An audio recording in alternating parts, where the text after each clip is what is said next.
और देश के प्रधानमंत्री नरेंद्र मोदी जी को तीसरी बार देश के प्रधानमंत्री बने, इस बात को लेकर चुनाव है। और प्रत्याशी के तौर पर मैं आपके बीच में आया हूं। मैं आप सबको प्रणाम करता हूं, नमस्कार करता हूं, आप सबका धन्यवाद भी करता हूं। आपने बहुत गर्मजोशी के साथ और जिस प्रकार का आश्वासन आपने दिया कि भारतीय जनता पार्टी की बहुत बड़ी जीत होगी, और जिस बड़े मन के साथ आपने नरेंद्र मोदी जी के प्रत्याशी के रूप में जो मैं आपके बीच में आया, जिस प्रकार का प्यार और समर्थन आप सबने दिया है, मैं इसको सर आंखों पर बैठा कर रखूंगा, आपके मान सम्मान के लिए काम करूंगा।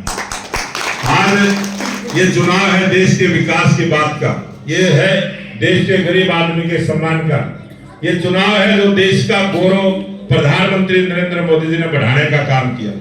बहुत सारे देश में काम हुए, बहुत सारी सरकारों ने बहुत सारे काम किए, लेकिन जिस प्रकार का काम देश के प्रधानमंत्री नरेंद्र मोदी जी ने किया है, जिस प्रकार से विकास का काम किया है, आप सब ने सड़कें बनती हुई देखी होंगी, लेकिन इस प्रकार से नो नेशनल हाईवे जींद को टच करे कभी किसी सरकार ने नहीं सोचा। आपके जींद में हॉस्पिटल की बात हो, आपके जींद में बस अड्डे की बात हो, यूनिवर्सिटी की बात हो, जितने भी विकास के काम देश के प्रधानमंत्री नरेंद्र मोदी जी ने, और ये काम जींद में नहीं किए, ये पूरे देश में करने का काम किया है। आप कश्मीर से कन्याकुमारी तक अगर देखोगे तो एक जैसी सड़कें आपको नजर आएंगी। 4 नेशनल हाईवे से देश के प्रत्येक जिले को जोड़ने का काम किया है, और जितनी भी योजनाएं चलाई सर्व समाज के लिए चलाई। बहुत सारा ऐसा वंचित समाज था जो पिछड़ा हुआ था, राजनीतिक तौर से भी पिछड़ा हुआ था, सामाजिक तौर से भी पिछड़ा हुआ था, उन सबके उत्थान की बात करी, उन सबको आगे लेने की बात करी। आप सबको पता है राजनीति में जिस प्रकार से महिलाओं को सम्मान देने की बात हुई, हरियाणा सरकार ने 50% पंचायतों में नगर पालिकाओं में आरक्षण दिया, तो केंद्र की सरकार ने 33% का आरक्षण एमएलए और एमपी की सीट के लिए भी दिया है। बहुत बड़ा परिवर्तन देश में हुआ। देश में पहली बार एक आदिवासी महिला को देश की राष्ट्रपति बनाने का काम किया है। इससे पहले रामनाथ कोविंद जी को जो एससी समाज से आते थे, उनको राष्ट्रपति बनाने का काम किया। नए काम किए। देश का जो अंतिम व्यक्ति है उसके उदय की सरकार ने बात की, और लाल किले की प्राचीर से पहली बार किसी देश के प्रधानमंत्री ने कहा था कि मैं इस देश का प्रथम सेवक हूं, और मेरी सरकार पे अगर किसी का पहला हक है तो गरीब आदमी का है। गरीब 36 बिरादरी के सभी समाज के हैं, वो सभी देश के जो 36 बिरादरी के सभी धर्मों के लोग गरीबी रेखा में जीने का काम करते हैं, उन सब के उत्थान की बात करिए। इसीलिए देश के प्रधानमंत्री जी ने 82 करोड़ लोगों को 5 वर्ष तक मुफ्त में राशन देने की योजना चलाई। 53 करोड़ लोगों को आयुष्मान योजना से जोड़ा। मेरे देश के लोग युवाओं को रोजगार मिले, इसके लिए एक योजना बनाई, और अपने देश के युवा विदेश में भी जाके काम करे, इस प्रकार का कौशल रोजगार का एक केंद्र बना के सरकार ने काम करने का प्रयास किया। देश के अंदर किसानों के सम्मान की बात करूं तो पहली बार किसी सरकार ने, पहली बार आप सबको ध्यान में होगा, अटल बिहारी वाजपेयी जी देश के अंदर प्रधानमंत्री बने थे, किसानों के किसान क्रेडिट कार्ड बनाने की योजना की थी। किसान को कर्ज की मुक्ति से दिलाने के लिए 4% लोन पर किसान को किसान क्रेडिट कार्ड के तहत देने का काम किया था, और प्रधानमंत्री नरेंद्र मोदी जी ने तो उसको भी 0% पे कर दिया। किसान का जितना सम्मान भारतीय जनता पार्टी की सरकार ने किया है, उसकी फसल बोने से पहले उसका रेट तय करना, जब उसकी फसल पककर तैयार हो जाए तो मंडी में उसके खरीद की व्यवस्था करना, और जब उसकी फसल बिक जाए तो सीधा पैसा उसके खाते में देना। इस प्रकार की योजना हमारी सरकार ने चलाई है। किसानों को किसान सम्मान निधि देने का काम किया।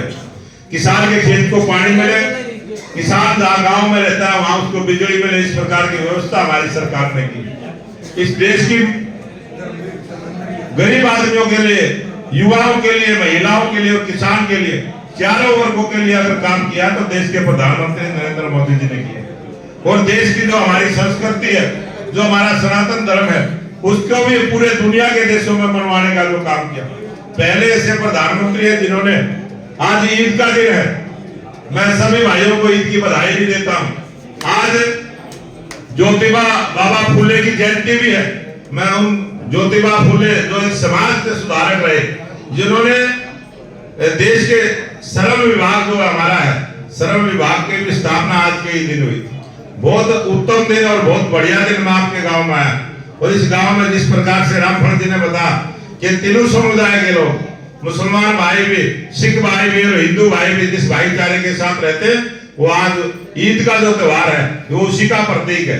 सबकी सुख शांति के लिए, देश की तरक्की के लिए और भाईचारे के साथ हम इकट्ठे रहे। इस प्रकार से जो हमारे सनातन धर्म की परिक्रमा, सनातन धर्म को मानने वाले लोग सभी धर्मों का जिस प्रकार से आदर करते हैं, इसी प्रकार से देश के प्रधानमंत्री नरेंद्र मोदी जी ने सभी की भलाई के लिए काम किए।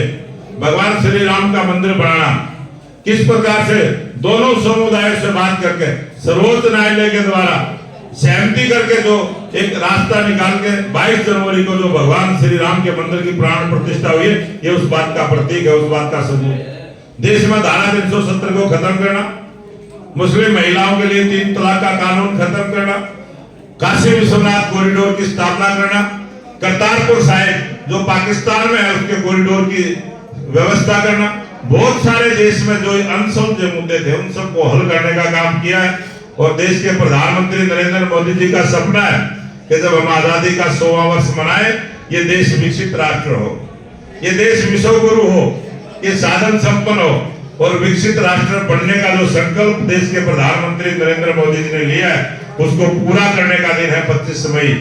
25 मई को भारतीय जनता पार्टी कमल के फूल के सामने का बटन दबा के अपने भाई को, अपने बेटे को आशीर्वाद देने का काम करेंगे।